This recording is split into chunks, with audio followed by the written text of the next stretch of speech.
Assalamualaikum warahmatullahi wabarakatuh.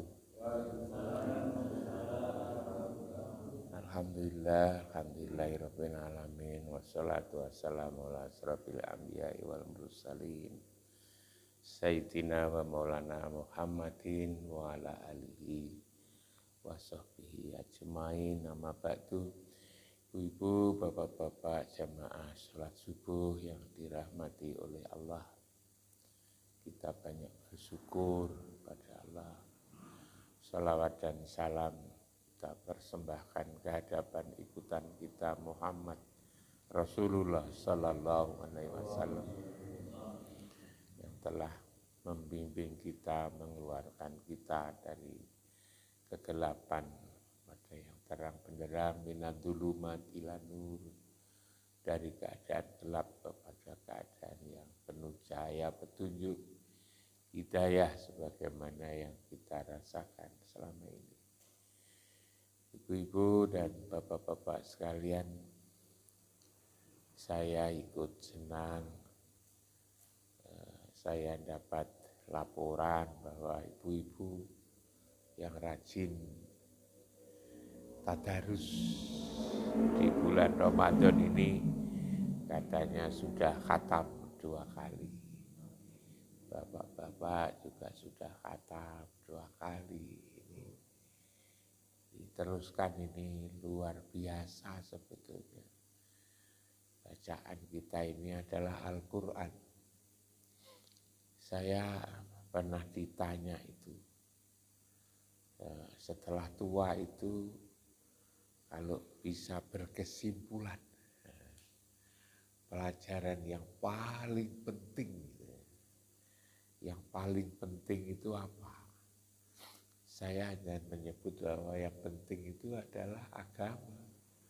Yang paling penting ini adalah Al-Quran. Saya bilang. Ya, pelajaran-pelajaran yang lain penting. Pak Prof. Markus ini ahli di bidang IPA, ilmu pengetahuan alam. Beliau paham betul tentang biologi, fisika, kimia. Nah, itu. Kalau saya ini dulu lama belajar ilmu sosial, nah, juga bapak-bapak yang lain, Pak Iwan ini tentang pertanian, Mas Haryanto itu sarjana hukum. Itu penting ya, itu penting. Tapi sebetulnya yang lebih penting ya, yang lebih penting lagi yang memberikan jalan, memberitahukan kita tentang jalan hidup yang menyelamatkannya. Lebih dari segala-galanya itu ya Al-Quran itu sebetulnya.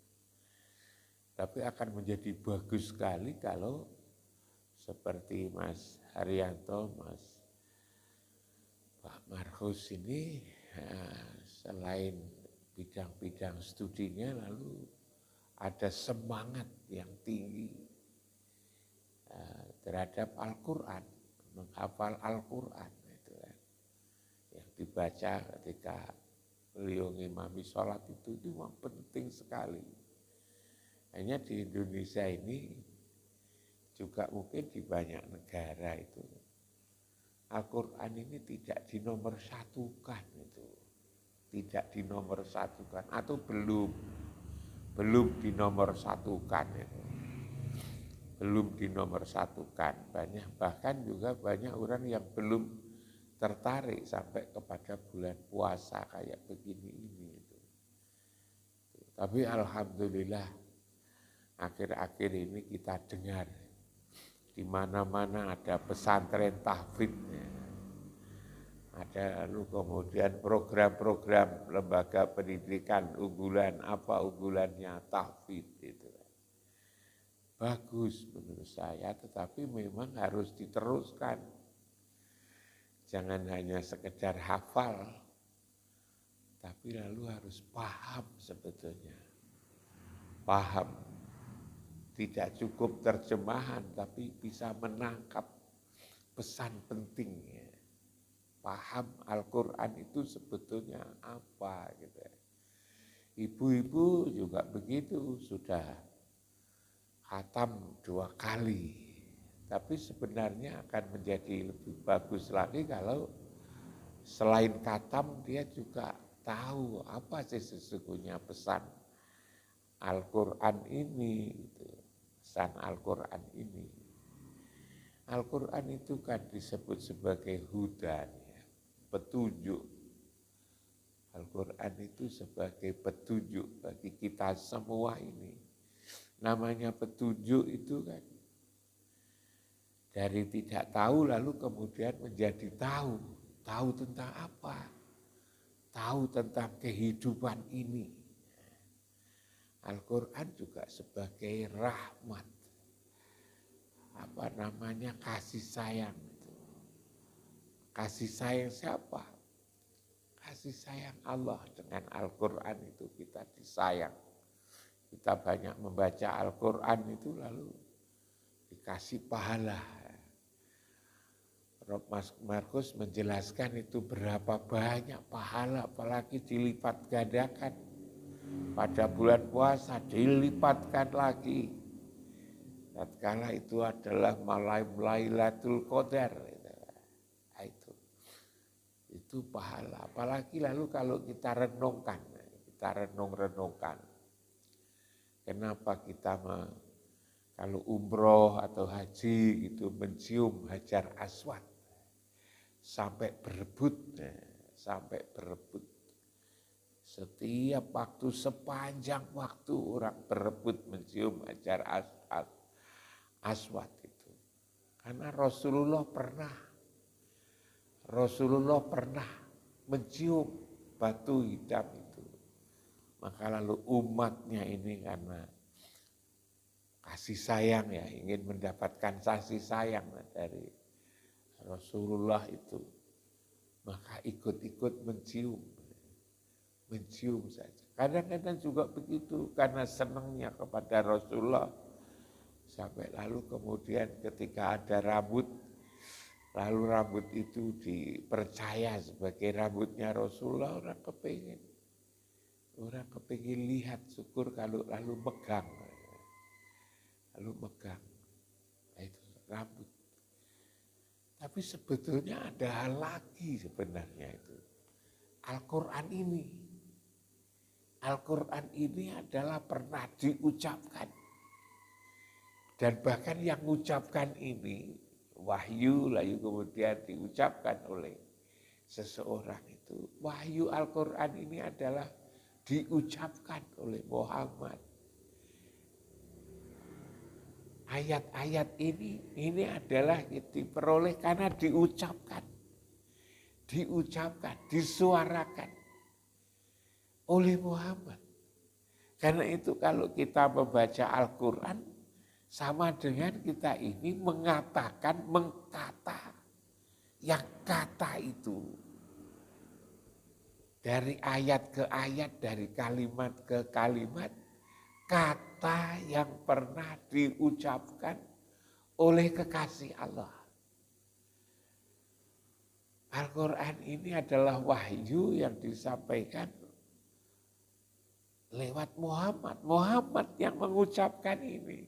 Kita bayangkan kalau kita ada rambut saja, kita ingin lihat, ingin pegang, kita lalu kemudian ketika mencium Hajar Aswad karena Muhammad Rasulullah Sallallahu Alaihi Wasallam pernah mencium batu hitam itu, Hajar Aswad itu.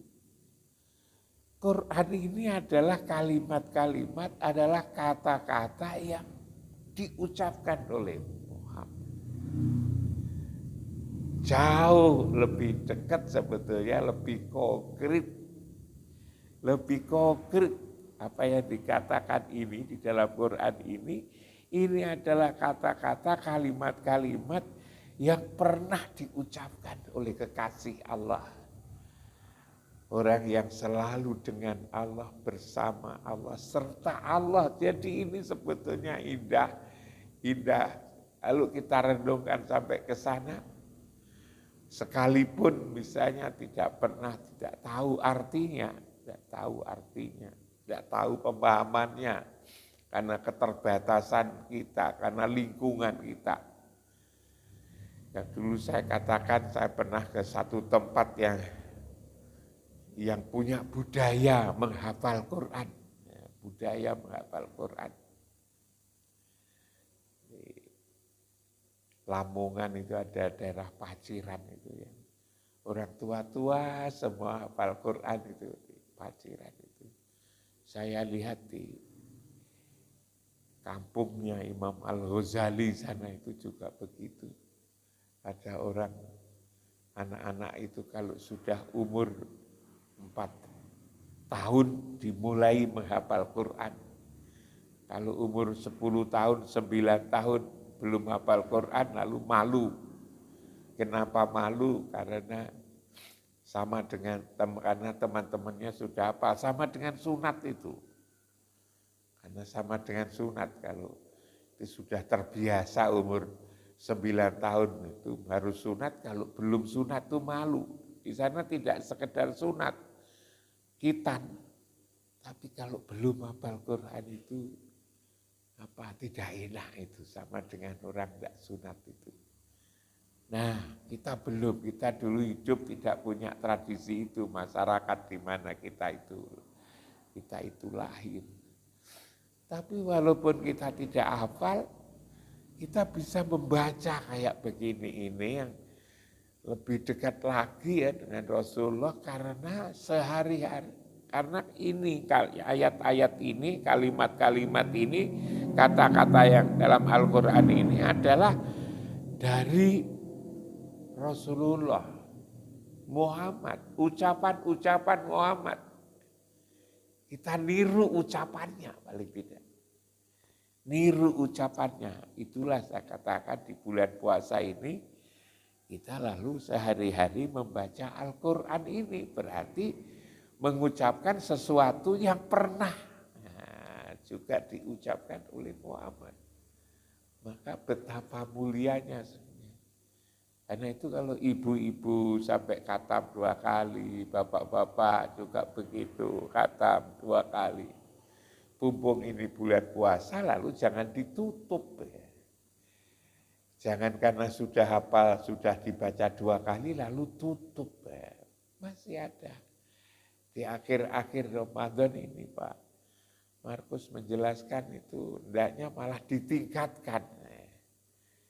Lailatul Qadar. Pahalanya lebih banyak. Jadi Quran itu adalah hudan. Al-Quran dan rahmat. Al-Quran itu juga sifat. Adalah obat. Obat apa? Ya tentu bukan obat kaki yang sakit. Bukan obat tangan yang linu. Ya. Boyok yang keju. Bukan itu. Tapi adalah obat hati sebetulnya. Hati. Obat yang ada di dalam hati ini agar keimanan kita ini kuat. Agar iman kita itu bisa mengalahkan sifat-sifat manusia. Iman yang punya sifat sidik, amanah, tabligh, patonah itu bisa mengalahkan sifat-sifat manusia. Ialah hawa, nafsu, dunia, setan. Dan dengan iman menang, maka secara ruhaniah kita sehat. Secara ruhaniahnya kita lalu menjadi sehat. Dan Bapak-Bapak sekalian.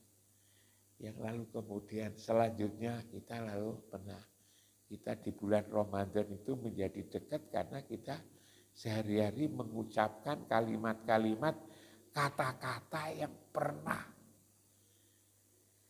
diucapkan oleh Rasulullah. Kita ini senang meniru ucapannya Pak Karno, meniru apa yang pernah diucapkan oleh Pak Harto, meniru apa yang pernah diucapkan oleh Gus Dur. Nah, itu karena pimpinan kita dan juga yang lain, Pak Yudhoyono. Terus sekarang itu Pak Jokowi.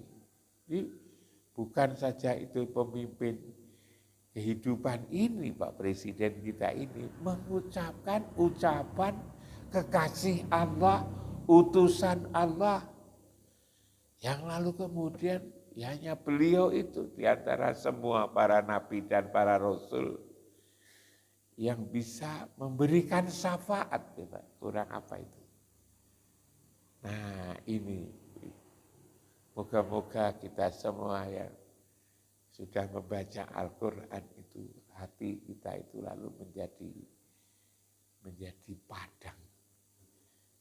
Menjadi padang. Karena selalu diucapkan, dan Al-Quran itu adalah hati Muhammad.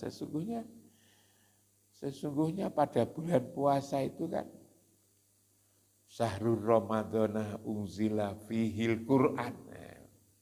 Mari kita katakan, pada bulan puasa itu, bulan Ramadan itu turun, dalamnya itu Al-Quran. Al-Quran di sini kan tentu bukan Al-Quran yang mushaf, yang sudah dicetak, yang berbagai ukuran, berbagai bentuk itu. Bukan itu sebetulnya. Quran yang dimaksud turun di bulan puasa itu adalah bukan Quran yang berupa buku itu, berupa mushaf itu, yang beberapa ukuran, berapa warna, berapa berbagai jenis itu. Yang dicetak itu bukan itu. Bahkan percetakan Quran kalau bulan puasa itu libur. Maka yang turun bukan itu. Yang turun itu siapa sebenarnya? Yang turun itu Quran. Quran itu siapa? Muhammad Rasulullah Sallallahu Alaihi Wasallam, itulah sudah turun. Jadi ketika kita nyebut Quran itu, di situ itu bisa kita manai Muhammad turun. Memberikan rahmatnya itu, memberikan kasih sayang, menunaikan tugas-tugas kerasulan. Yang itu membacakan ayat-ayat, yang itu mensucikan hati kita ini dari penyakit hati. Coba, orang paling parah itu kalau sudah hatinya sakit, itu disembuhkan, disucikan, dibersihkan, wa yuzakkihim wa yu'allimuhumul kitab wal hikmah. Tugas-tugas kerasulan seperti itu. Jadi ini Muhammad. Yang turun itu adalah Muhammad. Muhammad itu adalah Quran. Muhammad itu adalah Quran sebetulnya. Jadi kalau ibu-ibu, bapak-bapak tadi 1 bulan ini baca Quran itu sebetulnya di situ. Betapa pentingnya itu. Al-Quran ini, moga-moga ibu-ibu, bapak-bapak mendapatkan petunjuk, mendapatkan rahmat, mendapatkan sifat, mendapatkan segala sesuatu, semua yang terkait dengan Al-Quran.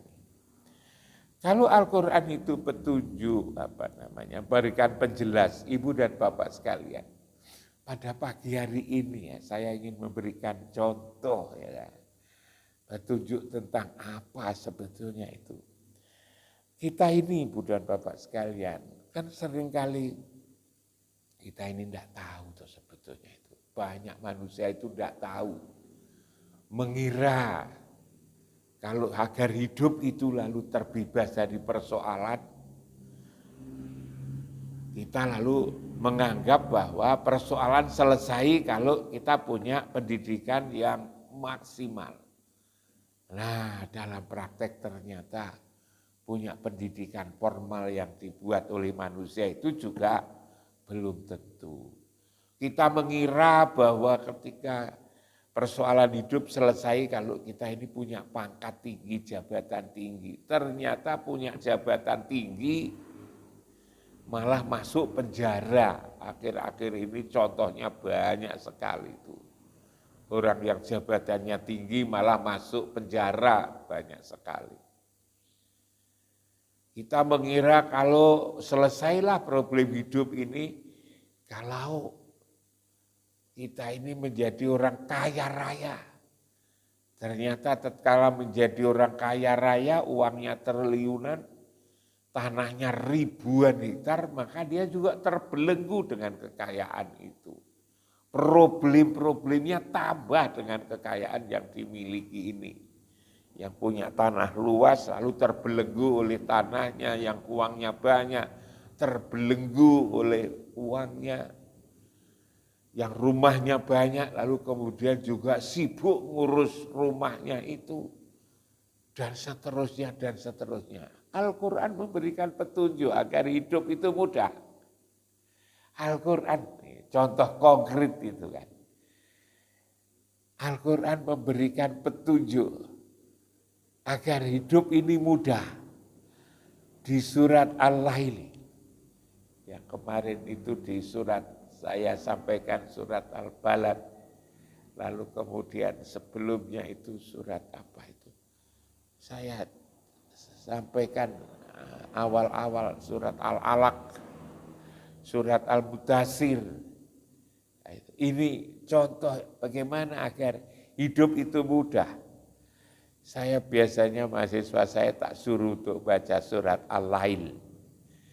Di sana disebutkan walaili idza yaksa wan nahari idza tajalla wa ma khalaqad dzakara wal unsa inna sa'yakum lasatta.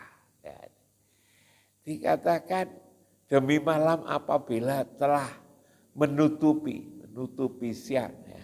Walaili idza yaksa, demi malam manakala telah menutupi, telah gelap, malam telah gelap. Wan nahari idza tajalla, dan siang telah terang benderang. Wa ma khalaqad dzakara wal unsa, demi penciptaan laki-laki dan perempuan. Inna sa'yakum lasatta, sungguh usahamu memang beraneka macam. Ini menggambarkan bahwa soal-soal, saya tangkap pemahaman saya.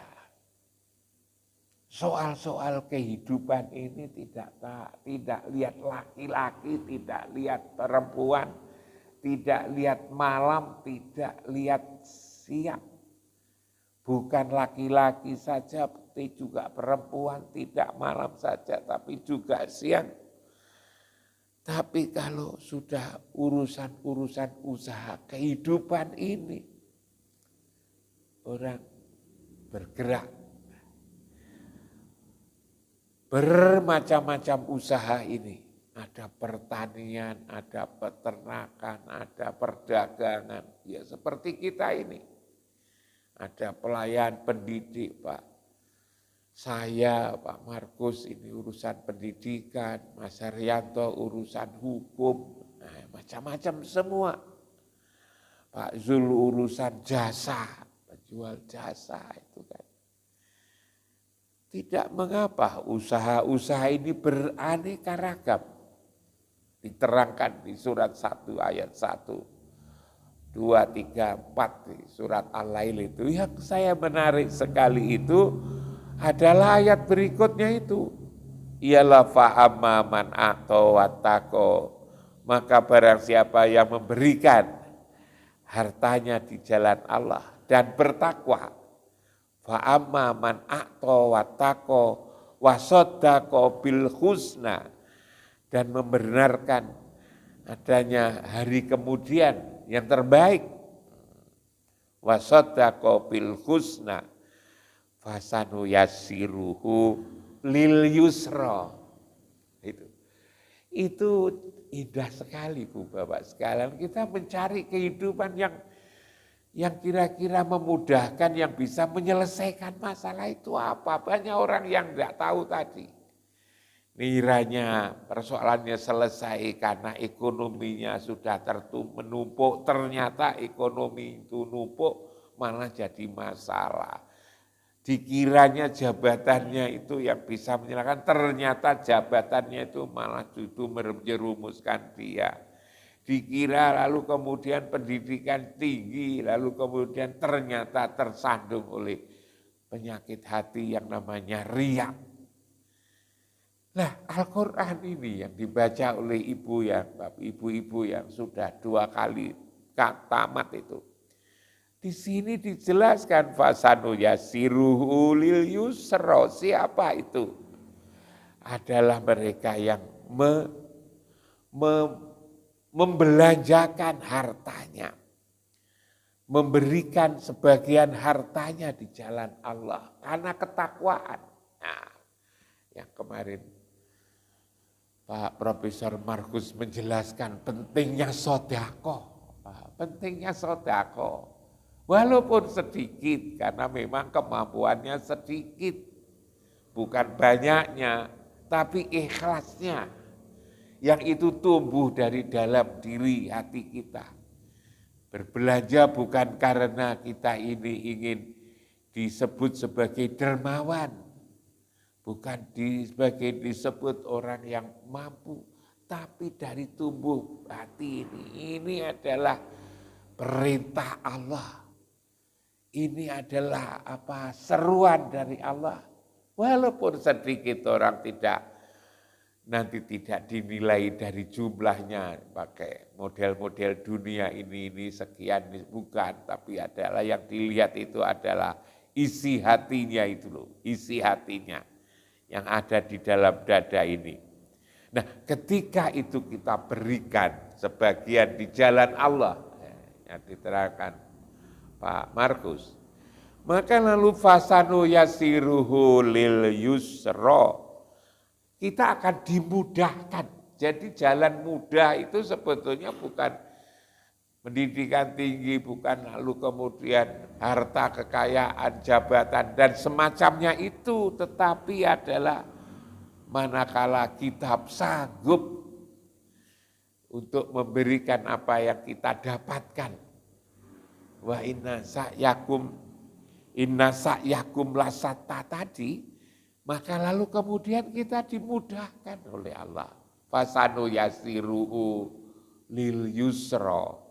Tapi coba sebaliknya,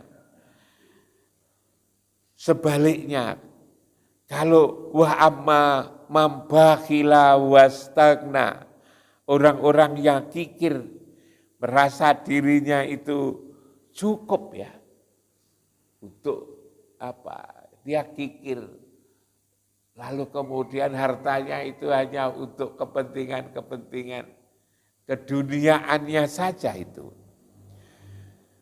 Dia tidak merasa dengan hartanya tidak merasa perlu pertolongan Allah. Wa amma man bakhila wastagna, dia bakhil dan merasa cukup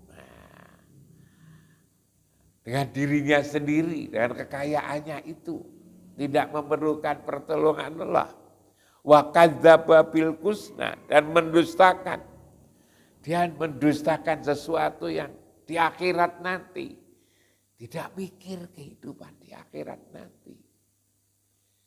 Wa kadzdzaba bil husna, maka lalu sebaliknya ibu dan bapak-bapak sekalian, fasanu yasiruhu lil usra, orang yang bakhil, orang yang merasa dengan kekayaan cukup, tidak memerlukan bantuan dari Allah, pertolongan dari Allah, malah fasanu yasiruhu lil usra, dimudahkan kepada hal yang sulit. Tahu-tahu anaknya sakit, tahu-tahu anaknya nakal, tahu-tahu keluarganya ini, macam-macam sebab yang menjadikan hidupnya susah. Kalau kita ini punya sifat bakhil, lalu kemudian merasa cukup dengan uangnya, tidak memerlukan lagi, merasa bahwa akhirat ini bisa diselesaikan dengan kayaannya. Nah, ibu dan bapak sekalian, ayat itu diteruskan, wa ma yughniya anhu maluhu idza taradda, dan hartanya tidak akan bermanfaat baginya apabila dia telah binasa. Kekayaan yang mengatakan sekian triliun, tanahnya di mana-mana ada, pabriknya begitu besar. Nah, saya kalau pulang ke kampung, melewati Tulungagung, dulu di Tulungagung itu ada pabrik rokok yang sangat terkenal. Saya kira kalau orang ini kalau sudah ngomong rokok Tulungagung ini ada pabrik rokok.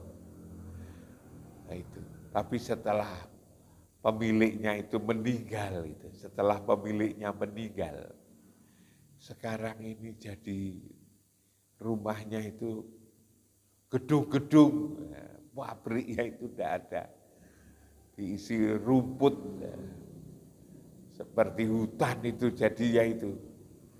Saya teringat, ini mengingatkan ini. Jadi dulu mengusahakan nggak punya pabrik rokok itu alangkah beratnya itu. Awal-awal mendirikan pabrik rokok itu alangkah beratnya. Lalu kemudian menjadi besar sekali. Saya kira Pak Iwan kalau pas ke Ponorogo lewat di Tulungagung kiri jalan itu Pak kan. Iya, iya Pak itu. Itu kan gede banget tuh, pabrik rokok itu gede Pak Markus. Di Tulungagung itu dulu ada Gulgetar, Tunggeng itu sangat terkenal di mana-mana. Coba Pak Markus nanti setelah, kalau Pak Markus suatu saat ke Ponorogo, ke kampungnya Pak Iwan, ke kampung saya itu ada perusahaan rokok besar itu, rumahnya aja bokor jadi. Ini kan dikenalkan, wa ma yughni anhu maluhu idza taradda, dan hartanya tidak bermanfaat baginya apabila dia telah musnah. Tidak ada, setelah dia telah pergi tidak ada gunanya sebetulnya. Hanya dihirani orang gumun kok sugih banget gitu kan. Tapi kalau ini tidak digunakan, coba kayak seperti itu. Nah, apa lalu kemudian tidak ada resiko? Ya tentu ada resiko. Resikonya apa? Nanti di akhirat akan ditanya, hartamu dari mana? Kamu gunakan untuk apa? Kamu sedekahi, kamu zakatkan atau tidak? Berarti kan beban. Beban, nambah pertanyaan. Nambah pertanyaan. Saya punya teman dekat dulu itu kaya sekali. Dia punya bis itu berapa puluh gitu. Dia punya usaha ekspor ke Jepang itu. Apa namanya itu? Tepung ikan, tepung udang. Nah, itu. Punya bank. Di Jawa Timur itu setiap kotanya itu punya bank dia itu. Istrinya itu punya usaha, kalau di sekarang itu mungkin ya toko-toko swalayan itu, Indomaret itu, Alfamart itu, kira-kira seperti itulah, punya pegawai itu banyak sekali. Nah, suatu saat ada masalah dengan usahanya itu, dengan banknya itu, dengan berbagai jenis perusahaannya itu. Lalu sekarang akhirnya bangkrut. Setelah bangkrut saya bertanya, gimana sampai menyesal dengan kebangkrutan? Enggak katanya.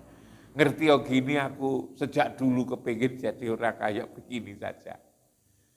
Dulu dengan saya ini dia kasihan katanya. Saya waktu itu masih di Universitas Muhammadiyah itu kan. Saya sehari pagi kerja, sore kerja, siang, sampai malam untuk bersama teman-teman membangun Universitas Muhammadiyah itu. Lalu dia kasihan sama saya. Pak Imam, aku lihat sampean kasihan, umurmu habiskan untuk ngurusi kampus. Nah itu. Padahal nanti kalau sampean sudah tidak lagi punya kekuatan, orang tidak ada yang peduli sama sampean. Maka caranya adalah gini aja Pak Imam, sampean tak buatkan usaha. Saya kan dibuatkan usaha. Dibelikan tanah itu di utaranya Brawijaya. Itu diberikan kepada saya itu. Yang sekarang dipakai untuk apartemen itu pernah jadi milik saya itu. Itu 7.000 meter. diberikan. Akan dipakai toko swalayan agar lalu kemudian saya punya usaha itu. Nanti ikannya dibimbing bagaimana cara membuat usaha, katanya Bu Imam ini. Saya ya diem saja. Ternyata ketika bangkrut itu diminta lagi, lalu dijual. Itu kalau dilihat sejarahnya itu pernah punya atas nama saya itu dijual. Nah, lalu kemudian apa? Setelah itu, Ibu dan Bapak sekalian lucu. Pak Imam dulu sampai tak jak kaya katanya itu kan. Lalu maunya apa sampean? Tolong Pak Imam, saran-saran saya, nasihat-nasihat saya tentang agar sampean itu menjadi orang seperti saya gitu kan. Dia simpatik sama saya. Tolong itu diabaikan, dianggap tidak ada. Tolong itu dianggap tidak ada. Saran-saran saya agar sampai jadi kaya itu tolong dianggap tidak ada. Tidak ada. Dalam kehidupannya tidak ada gunanya. Saya tidak tahu apakah pernah membaca ayat ini. Wa ma yugni anhu maluhu idza taradda itu tidak. Tapi dia di dunia saja sudah mendapat petunjuk. Dan alhamdulillah dia sekarang masih hidup. Dan dia senang dengan kehidupan yang tidak bergelimang. Walaupun itu perlu ya, harta itu betapapun itu perlu sebetulnya kalau membelanjakannya benar. Tapi saya punya pengalaman ini. Dia mengatakan justru yang benar itu sampean Pak Imam itu kerja untuk pendidikan, kepentingan orang banyak agar orang tidak dengan pendidikan ini lalu orang menjadi terdidik, ada kegiatan-kegiatan pembelajaran, syukur di situ ada kajian-kajian agama, orang menjadi ngerti agama. Jadi saya mau merevisi, ya, coba. Merevisi saran, merevisi nasihat. Nasihatnya direvisi. Dulu itu ngajak saya agar saya menjadi kaya, akhirnya direvisi. Tidak perlu Pak Imam itu direvisi. Jalan hidupmu itu sudah benar katanya itu. Aku sekarang justru ikut seperti sampean ini saja. Hidup lalu menjadi tenang. Nah itu, ya tak bilang agar senang. Jalan hidup sampean itu juga bisa saya pakai untuk pelajaran. Dan mungkin sampean juga belajar dari hidup sampean seperti itu. Nah ini Ibu dan Bapak sekalian, kalau kita lalu mengkaji, Ibu Bapak sudah dua kali katam, maka pagi ini saya ingatkan tentang surat Al-Lail ini yang begitu indah, bagaimana agar hidup ini menjadi mudah. Ternyata hidup menjadi mudah ini dimudahkan oleh Allah manakala kita itu mau memberikan apa yang kita miliki ini untuk orang lain, untuk kepentingan orang banyak. Tentu adalah atas dasar ketakwaan dan kita menjadi sulit, gitu kan. Manakala kita ini yang diterangkan oleh Pak Markus itu iman dari hartanya itu. Dengan hartanya itu iman, menyelamatkan harta dengan tidak memberikan orang lain. Maka ternyata Quran mengatakan fasanu yasiruhu lil usra, akan dimudahkan orang kepada jalan yang sulit. Yang sulit-sulit saja dimudahkan, artinya lalu dia menjadi kaya kesulitan. Dan juga diingatkan bahwa mama yugni anhu maluhu idza taradda, bahwa harta ini tidak ada manfaatnya itu ketika dia itu telah musnah, telah binasa, telah mati. Ini Ibu dan Bapak sekalian, pagi ini surat Al-Lail ayat 1 sampai ayat 11 ini memberikan pelajaran buat kita semua dan lebih dari itu Ibu Bapak sekalian. Tatkala Ibu Bapak di bulan Ramadan itu membaca Al-Quran, bukan hanya sekedar memegang, melihat, tapi juga mengatakan ayat-ayat kalimat-kalimat yang pernah dikatakan oleh Rasulullah. Ini adalah bagian bagaimana caranya agar kita dekat dengan utusan Allah, dengan orang yang dicintai oleh Allah yang bisa menyelamatkan kita semua. Mudah-mudahan kita semua selalu mendapatkan petunjuk dan bimbingan Allah. Mudah-mudahan kita semua selalu mendapat kasih sayangnya sehingga kita mendapatkan kebahagiaan di dunia dan di akhirat. Kurang lebihnya mohon maaf. Terima kasih. Assalamualaikum warahmatullahi wabarakatuh.